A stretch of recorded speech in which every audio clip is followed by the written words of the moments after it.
Yo, what is up guys? I hope you guys are having a great day and I hope you guys are doing fine as well. Dan di video kali ini, gue bakal ngelanjutin top down analysis di pair out USD. Oke? Dan di out USD ini berdasarkan video sebelumnya ya, yang plan atau top down analysis gue ngena banget itu ada di time frame, daily time frame sebenarnya. 1 hour time frame dia cuman bereaksi sedikit doang di sini. Kalian bisa lihat tuh. Bereaksi dikit doang, naik dikit doang. Setelah itu tembus ke bawah. Which means ini kita hapus saja biar gak ganggu. Habis itu di 4 hour time frame-nya nih, demand zone kita dan 4 hour protected low kita ngehold perfectly. Oke. Walaupun cuman dia segini doang dan gak tembus 4 hour structural liquidity-nya. Cuman lumayan kalau di sini sebenarnya kalau kalian entry di lower time frame ya di sini dan kalian trade manajemen dan risk manajemennya bagus, gua rasa di sini kalian bakal dapat lumayan sih, sekian persen mungkin di kapital kalian. Oke? Di 4 hour time frame gitu aja. Di daily time frame ekspektasi kita betul bagus. Ini adalah leg terakhir yang bertanggung jawab atas break off structure-nya harga ke atas ya. Ini range kita ada di sini, liquidity ditembus, dan setelah ini ditembus dan ketika dia nge-retrace begini, kita nge-expect untuk si daily time frame structure ini nge-hold dan lanjut, kita nge-expect untuk si daily time frame structure ini nge-hold dan lanjut ke atas. Dan benar, ketika dia selesai ngemitigasi demand zone kita di daily time frame, dia lanjut ke atas. Oke? Dan sekarang ya kita langsung top down analisis saja di daily time frame ya. Protected low kita ada di sini. Dan untuk demand zone-nya sebenarnya terserah. Kalau menurut kalian ini itu terlalu kecil, kalian bisa pakai ini. Oke? Karena ini juga belum dimitigasi. Ya. Belum dites gampangnya. Dan ini gue bakal refine ke sini untuk diri gue sendiri ya. Dan untuk weekly time frame-nya sebenarnya nggak usah dibahas lagi sih, karena ya sama aja, nggak ada leg baru. Which means point of interest atau demand zone kita tetap ini dan weekly protected low tetap di sini. Oke? Jadi kita bahas langsung daily time frame. Dan daily time frame pun cuman gini doang. Dan sebenarnya gue mau gambar structural liquidity untuk daily time frame di sini. Cuman karena kalian bisa lihat sendiri harganya tuh mepet banget. Close-nya sama high-nya itu mepet banget. Jadi kalau gue gambar di sini pun ya, kalau gue tandain di sini daily structural liquidity-nya, kalau harga turun di sini habis itu naik lagi juga bakal pindah ke sini liquidity-nya gitu. Dalam artian kita perlu lihat koreksi yang agak dalam dulu baru kita bisa pasang daily structural liquidity-nya. Oke? Jadi ekspektasi kita untuk daily time frame adalah ketika harga nge-retrace ke demand zone ini, ekspektasi kita di lower time frame adalah let's say di sini 15 minute time frame, di 15 minute time frame, sorry. Mulut gua kering ini. Gua pelanin aja deh ngomongnya. Jadi ekspektasi kita di 15 minute time frame adalah let's say di 15 minute time frame pada saat itu bearish ya.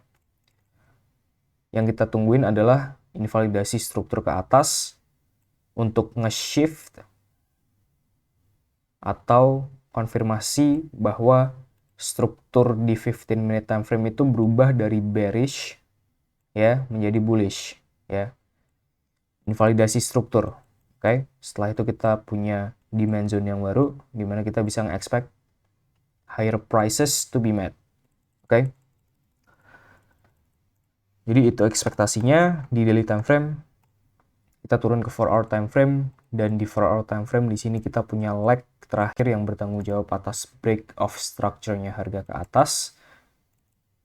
Kita tandain dulu. Kalian bisa lihat ini gue garisin ya. High, low, higher low. Sorry, higher low. Which means sekarang low ini adalah 4-hour protected low kita, dan high ini adalah 4-hour structural liquidity-nya. Oke, kita tandain dulu. Ini sebagai 4-hour protected low. Dan high-nya di sini adalah 4-hour structural liquidity. Oke, udah ditandain. Untuk demand zone-nya kita bisa pakai, kita nge-refine gini aja biar gampang ya. Untuk demand zone ini masih valid by the way, jadi kalian nggak usah mempertanyakan macem-macem ya. Overall demand zone ini yang gue tandain merah ini, atau oranye kalau kalian lihat di YouTube mungkin, ini masih valid banget. Oke, jadi let's say kalau harga nge-retrace ke sini ya, ekspektasi kita di lower time frame juga sama kayak yang tadi yang gue gambarin di daily time frame. Invalidasi struktur, kita punya point of interest baru atau demand zone. In this case, kalian bisa entry di sini dengan stop loss di sini. By the way, ini bukan financial advice ya. Jadi gue cuman ngedukasi di sini. Jadi jangan, kalau salah jangan dituntut anjing. Lu mah. Oke. Jadi 4-hour time frame gini aja. Ekspektasinya kita turun ke 1-hour time frame, dan di 1-hour time frame itu ya di sini nggak nge-break struktur ke atas, cuman nge-wick atau nge-shadow doang, which means protected low dan target liquidity dan target liquidity di 1-hour time frame ini masih sama kayak 4-hour time frame. Jadi kita turun lagi ke time frame 30 menit, dan di time frame 30 menit lag di break ke atas. Oke, which means sekarang kita bearish. Kalian bisa lihat high, low, ngebuat lag, setelah itu ngebreak ke atas ya. Dan bahkan sebelum ngebreak ke atas ini pun dia ngebuat lag kecil di sini, dan lag ini pun di break ke bawah, which means kita di 30 menit time frame itu nge-switch dari bullish ke bearish. Oke, di sini invalidasi struktur. Kita punya supply zone di sini udah dites, fail untuk ngebreak low, mungkin bakal ngetes lebih dalam atau ngetes suatu demand zone kecil di sini. Setelah itu lanjut ke bawah. Oke, bentar, gue gambarin dulu, gue tandain biar nggak bingung. Oke, di sini protected high dari time frame 30 menit, dan ini adalah structural liquidity ya.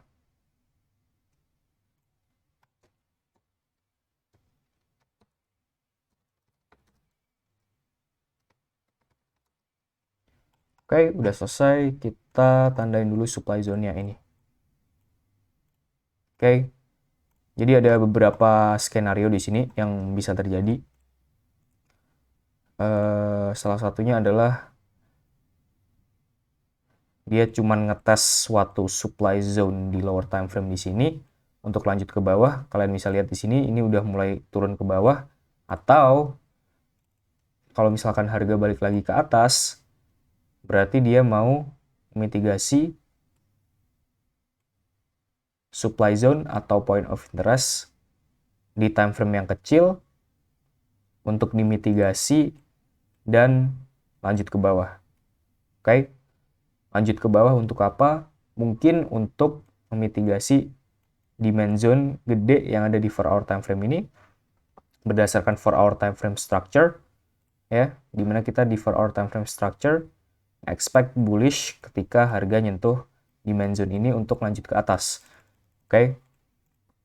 Atau skenario yang selanjutnya di 30 menit ini yang bisa terjadi adalah dia bakal tembus ke atas gitu aja dan kita punya leg baru yang bertanggung jawab atas break of structure-nya harga ke atas, dan kita bakal punya protected low baru dan point of interest baru dan target yang baru.